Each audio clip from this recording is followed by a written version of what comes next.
So we'll start off by digging our hole. I just removed the sod. I want to use that later on. And I use a combination of that spike tamper to loosen up the material and then take it out with a standard post hole digger. And then for the depth, the best practice is how much you're going to put above grade. You should be putting half or 1/3 that distance below grade. So for my instance, I'm going to be 60 inches above grade. So that means my hole should be 20 to 30 inches deep. Just make sure that you are offsetting. If, like me, you're going to put some gravel at the bottom,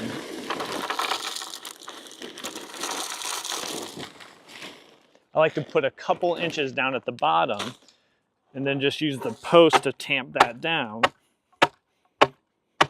Then I check my distance. I'm 60 inches above grade.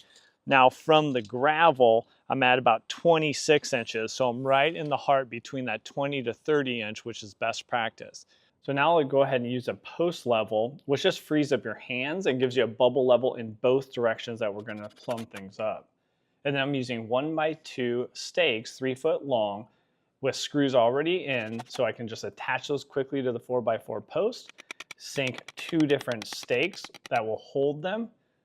And then once I get the stakes in place, then I'll actually start checking my plumb and make sure the bubble is right in the middle before sinking that last screw. Now you'll want to check multiple times to make sure. And then once I get everything, I do like to step back and just kind of take a look, make sure everything looks good prior to going and setting our concrete in. Now another option a lot of people are turning to over the last few years are these expandable foam. It's a polyurethane foam like the Great Stuff cans you might have seen. It's 2 parts, so I'm going to break the seal in the middle and then mix that up for about 15 seconds. This is extremely convenient. Just make sure you're wearing gloves because you do not want to get this stuff on your hands. So once you mix it up, you just cut off the corner. And then within just a few minutes, really only takes about 3 to 5 minutes for it to expand to its final volume. And we'll just demo this in the bucket because this is not what I'm going to be using, and I'll show you why here in just 1 second. We'll do a quick time lapse and you'll see how that expands out. And I put a tarp down just in case it overflowed, but actually just kept that cylinder shape and expanded out to that final volume. And now why I don't use this, here is the bucket removed and I got this big old cylinder of expandable foam. It's set up for 2 hours, that's what's called out on the package. But comparing to concrete, there's no comparison. With this one, I can just push in and there's gonna be some big voids in it. So it's just not gonna give you, I can even push the sides in, it's pretty soft. So that 4x4 post can wiggle and loosen up over time, and it's just not going to give you anywhere near as strong of a hold as concrete would. Maybe for some of your middle posts, if you're doing a fence, maybe you're sinking your corner post below frost with concrete, and then maybe you're doing some middle posts. But let me know down in the comments if you guys have experience and what were the results that you saw. But for now, let me show you my preferred method. Now for me, I'm going to go with Quickcrete's fast setting Quickcrete to fill the hole and to secure this post. But this is where the most common failure point comes in. So here's our ground surface right at this part of the post. Most people are going to fill the concrete a couple inches below the grade, below this surface right here, and then backfill with dirt or maybe the sod, which we removed. What that does, it makes a concentration of moisture right here, and then that is going to be your most common failure point, and it's going to really reduce the life of what you're building. So what I specifically want to do is use actually Flex Seal on this post. Now what I want to use Flex Seal for is the rubberized coating. At this line right here, 4 inches above and 4 inches below, I'm going to coat it with the rubberized coating to help protect and seal this post. So if moisture does form at that ground surface, which it will have another layer of protection extending out the structural life of that 4x4 post. So I'm going to use that post level reference 4 inches above grade to give me a little line here which will guide my blue painter's tape. I'm just laying the blue painter's tape down so I'll have a nice clean edge between the Flex Seal and the bare pressure treated post.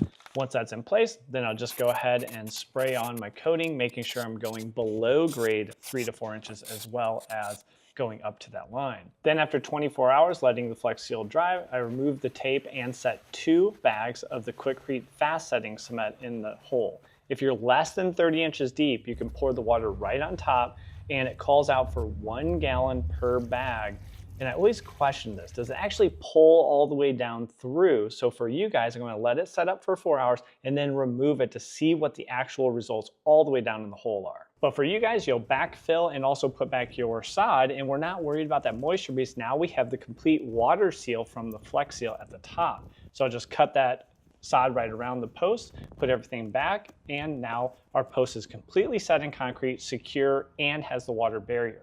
But I want to answer that question. Quikrete says we can just place the water 1 gallon per bag right on top, and does that pull all the way down through? So what I'm going to do is remove a little more sod and start taking off some of the soil that we just put in, because I actually want to remove everything together with this jack.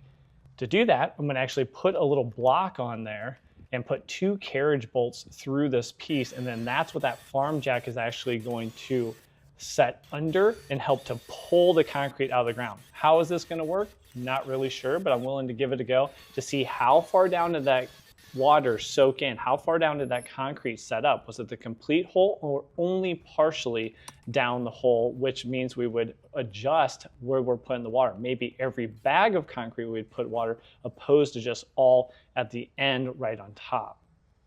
So now we'll use our 48-inch farm jack here. I got a couple 2x4s on their long end so they can take a little bit more force going down, but hopefully we'll be able to work this up. Again, I'm not sure how much concrete will still hold on to the post. I'm not sure if the post will pop right out, but hopefully this will give us a little bit more of an indication of how far down did the concrete actually set up and how far down did the water go.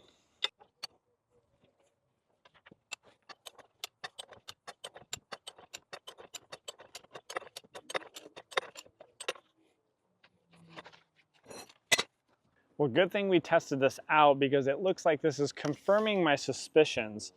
Looks like the water only pulled down about 11 inches of that overall 26 inches, and the concrete mix is bone dry below that. So for best results, you're probably going to need to pre-mix in a wheelbarrow and then go ahead and add your concrete mix to the hole, making sure that you actually get a solid tube of concrete all the way down to the depth of your hole.